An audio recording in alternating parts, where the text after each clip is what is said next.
has benefited from his expertise since 2009. Before joining Ujjain Polytechnic College, Professor Saxena gained valuable experience at several reputed engineering institutes, contributing to his total teaching experience of about 20 years. His commitment to education and research is evident through his extensive body of the work. He has published more than 10 research papers in prestigious international, national, journal, conference, seminar, workshops, all accessible online, showcasing his contributing to the field. In addition to his research paper, Professor Saxena is the author of over 12 books on a variety of subjects and topics. His dedication to knowledge dissemination extends beyond writing, as he has conducted numerous seminars, workshops on stress management and positive psychology. There is an event held both online and offline across many esteemed institutions in India have earned him the recognition of stress guru. He highlighted of his career is his presentation of the domain. हमारे heart को प्रभावित करती है, कोई हमारे lungs को प्रभावित करती है, कोई हमारे लिवर्स को प्रभावित करती है, लेकिन सिर्फ स्ट्रेस एक ऐसी बीमारी है जो हमारे सारे बॉडी ऑर्गन्स को और सारे बॉडी सिस्टम्स को समान रूप से प्रभावित करती है। तो स्ट्रेस ने हमको अच्छी तरीके से मैनेज कर लिया है। एग्री? स्ट्रेस ने हमें अच्छी तरीके से मैनेज कर लिया है। अब आज आवश्यकता इस बात की है कि हम समय रहते स्ट्रेस को मैनेज करना सीख लें। तो इस सेमिनार का उद्देश्य क्या है?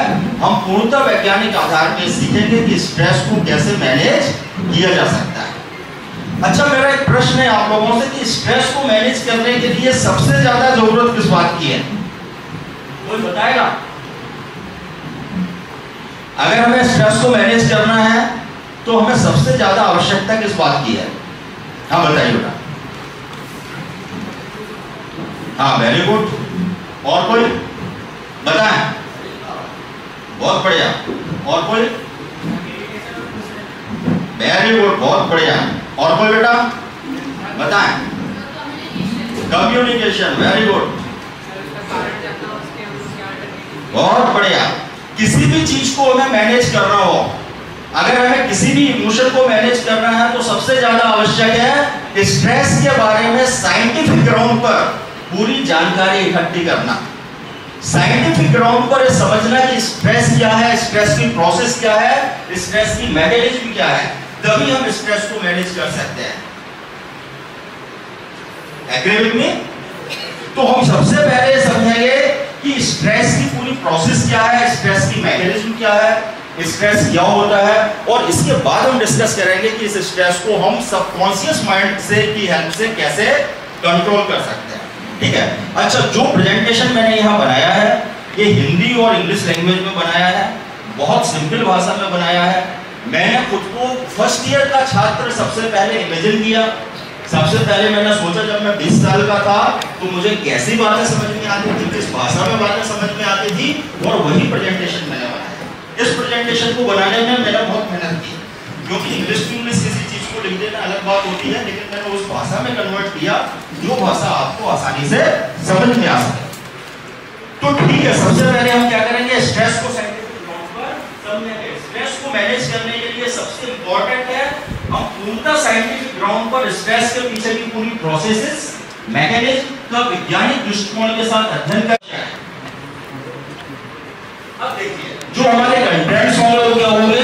What is stress, definition, process and mechanism of stress, the different physiological and psychological changes that occur in body and mind due to stress, need of stress, is feeling stress always harmful, when is feeling stress harmful, type of stress, stress management on scientific ground, and role of subconscious mind in stress perception। और जो last session होगा वो practical session होगा। आप यहाँ पर देखेंगे कि हम स्ट्रेस को कैसे मैनेज करते हैं। तो सबसे पहले डेफिनेशन और प्रोसेस की बात करेंगे। So what is stress? When our mind perceives any real, imaginary, possible or illusionary events as threat or danger, देखिए जो हमारा जो माइंड है वो किस में स्ट्रेस हार्मोन्स का क्या हो जाता है, सीक्रेशन हो जाता है और हमारी body fight and flight mode में चले जाती है। फाइट एंड फ्लाइट मोड में जाने से हमारी बॉडी में कुछ फिजियोलॉजिकल और साइकोलॉजिकल चेंजेस होते हैं, जिन्हें क्या बोलते हैं, stress. This is the whole mechanism of stress. क्या मैकेनिज्म है स्ट्रेस की? जब हमारा माइंड किसी भी रियल या इमेजिनरी इवेंट को, यानी जो इवेंट्स है वो रियल होने आवश्यक नहीं है, वो आपके इमेजिनरी हो सकते हैं, इल्यूजनरी हो सकते हैं, आभासी हो सकते हैं। और सामान्यतः जो हम इवेंट्स फील करते हैं अपने माइंड में कैसे इवेंट्स करते हैं, इमेजिनरी, ताकि हम चुनौतियों का सामना कर सकें। जो स्ट्रेस मैकेनिज्म बेसिकली किस लिए है, ताकि हम चुनौतियों का सामना कर सकें। लेकिन जब हम किसी इमेजिनरी इवेंट्स को, जब हम किसी काल्पनिक या भ्रामक इवेंट्स को स्ट्रेस की तरह परसीव करा देते हैं, तो क्या होता है, यही चीज हमारे लिए नुकसानदायक हो जाती है। तो जो इवेंट्स हैं, अब बेटा जो इवेंट्स हो वो क्या हो सकता है, कोई नेगेटिव इंसिडेंट हो सकता है, कोई नेगेटिव व्यक्ति हो सकता है आपके जीवन का, या आपकी थॉट प्रोसेस भी हो सकती है। इस चीज पे आप ध्यान दीजिए, आपकी जो नेगेटिव थॉट प्रोसेस है वो भी एक इवेंट का काम कर सकती है। यानी बहुत जरूरी नहीं है आपके जीवन में वास्तविक स्ट्रेसर आए तभी आप स्ट्रेस फील करेंगे। अगर आपने कोई नेगेटिव थॉट लाए तो भी आप स्ट्रेस फील कर सकते हो और आपकी बॉडी को वही नुकसान होगा। अब हम बात करेंगे कौन कौन से वो फिजियोलॉजिकल और साइकोलॉजिकल चेंजेस हैं जो आपकी बॉडी में आते हैं जब आपका माइंड स्ट्रेस को परसीव करता है। यानी जब आपका माइंड किसी इवेंट को क्या मान लेता है, अपने लिए थ्रेट या डेंजर मान लेता है।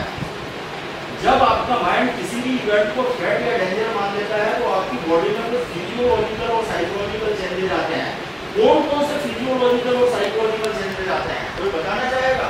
सबसे पहले आपकी ब्रीथिंग की स्पीड क्या हो जाती है, बढ़ जाती है, एग्री और नॉट? दूसरा है ज्यादा ब्लड मिलना चालू हो गया, यानी जो समझ रहे हैं मेरी बात, ब्लड मिलना चालू हो गया जिसके कारण एनर्जी मिलनी चालू हो गई। तीसरा, आपके शरीर के सारे इंपॉर्टेंट ऑर्गन्स को ऑक्सीजन ज्यादा मिलना चालू हो गया क्योंकि आपकी ब्रीथिंग रेट बढ़ गई। तो आपके शरीर में इतनी ताकत आ जाती है कि स्ट्रेस के समय आप अपने से 4 गुने शक्तिशाली पहलवान को पटकनी दे सकते हो। आ जाती है कि नहीं आ जाती? प्रकृति ने ऐसी व्यवस्था क्यों की है हमारे लिए, ताकि जब हमारे सामने कोई वास्तविक थ्रेट या डेंजर आए तो या तो हम उससे मुकाबला कर सकें या उससे भाग सकें। तो ये व्यवस्था अपने आप में सही है या गलत है? ये व्यवस्था अपने आप में सही है, ये व्यवस्था होनी चाहिए। अगर आपसे आपकी स्ट्रेस मैकेनिज्म छीन ली जाए तो क्या आप यहाँ पे सर्वाइव कर पाओगे? नहीं कर पाओगे। अब जो इतनी अच्छी व्यवस्था प्रकृति द्वारा दी गई थी, ये डिस्टर्ब कहाँ हो जाती है जब हम इमेजिनरी थ्रेट्स को या इमेजिनरी इवेंट्स को थ्रेट्स की तरह परसीव करते हैं। इमेजिनरी थ्रेट्स का मतलब समझते हो आप? मैं बताता हूँ, दोस्त के पास बड़ा मोबाइल है, आईफोन, आपके पास छोटा सा है, ये इमेजिनरी थ्रेट है कि नहीं है?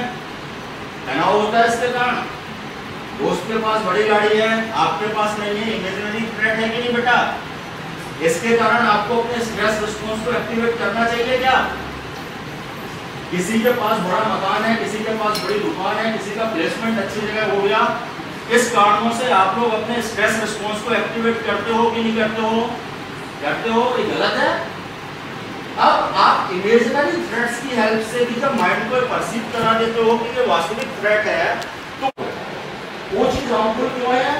आप होल सिग्नलिंग देके दिमाग को ख्वाबों ख्यालों में इमेजिन करके नेगेटिव थिंकिंग पैटर्न के कारण, नेगेटिव इमोशनल पैटर्न के कारण, दिखावे के चक्कर में माइंड को होल सिग्नलिंग भेजते हो, तो स्ट्रेस रिस्पॉन्स यानी जब हमारी body fight and flight mode में जाती है तो उसको क्या बोलते हैं? Emergency mode. क्या बोलते हैं? Emergency mode. तो जब किसी देश में इमरजेंसी लगती है तो क्या होता है? देश का पूरा पैसा कहाँ खर्च किया जाता है? सेना पे, मिलिट्री में, हथियारों में। क्या उस देश में स्कूल कॉलेज बन पाते हैं? नहीं बन पाते। क्यों? इमरजेंसी के कारण पूरा फंड कहाँ खर्च हो रहा है? युद्ध में। अब आप 24 घंटे अपनी बॉडी में क्या रखते हो? इमरजेंसी मोड पे लगा के रखते हो बॉडी को। रखते हैं मोस्ट ऑफ द पीपल की नहीं, जबकि वास्तव में आवश्यकता नहीं है। तो आपके शरीर का जो ग्लूकोज है, जो एनर्जी है, वो व्यर्थ खर्च हो रही है, आपके बॉडी ऑर्गन्स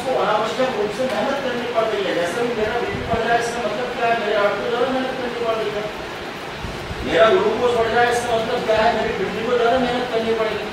तो तमाम बीमारियों को हम जन्म से, ठीक है, ये एग्री हो मेरे वास्ते, यहाँ से क्लियर है बेटा कि स्ट्रेस के कारण क्या फिजियोलॉजिकल चेंजेस आते हैं और क्या साइकोलॉजिकल चेंजेस आते हैं, आपने समझ लिया? पीछे सुनाई दे रहा, पीछे सुनाई दे रहा बेटा? चलो मैं माइक से बोलता हूँ। हेलो, अब आ रही आवाज? चलिए, तो ये वो फिजियोलॉजिकल चेंजेस है जो आते हैं। सबसे पहले हार्ट रेट बढ़ जाता है, ब्लड प्रेशर बढ़ जाता है, ब्रीथिंग रेट बढ़ जाती है, ब्रीथिंग पैटर्न चेंज होता है, बॉडी का ग्लूकोज लेवल बढ़ जाता है, मसल्स टेंशन बढ़ जाती है, जो हमारी आंखों की पुतलियां हैं वो फैल जाती हैं, स्वेटिंग बढ़ जाती है। स्वेटिंग क्यों बढ़ जाती है?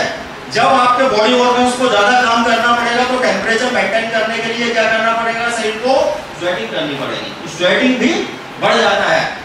आपकी अवेयरनेस और फोकस उस समय क्या हो जाता है, लॉक हो जाता है। जब आप स्ट्रेस, आपके सामने जब कोई रियल थ्रेट आता है, जैसे सामने कुत्ता आ जाए तो पूरा फोकस कहां जाएगा, कुत्ते पे जाएगा, वहां से बिल्कुल नहीं हटेगा फोकस। कोई नेगेटिव विचार आपके माइंड में आ जाए तो पूरा फोकस कहां जाता है, उस नेगेटिव थॉट पर ही जाता है, ठीक है। और इसके बाद क्या होता है, अल्टर्ड परसेप्शन ऑफ पेन। इसका मतलब समझते हो आप, जब आप तनाव में होते हैं या गुस्से में होते हैं तो आपको दर्द महसूस नहीं होता है। कई बार चोट लग जाएगी हल्की फुल्की तो आप, लड़ाई होती है बच्चों में, चोट लग जाती है, बाद में पता चलता है उस समय। Background. Now I would like to request our respected Professor V.N. Saxena on the stage and address the listeners. Thank you, sir.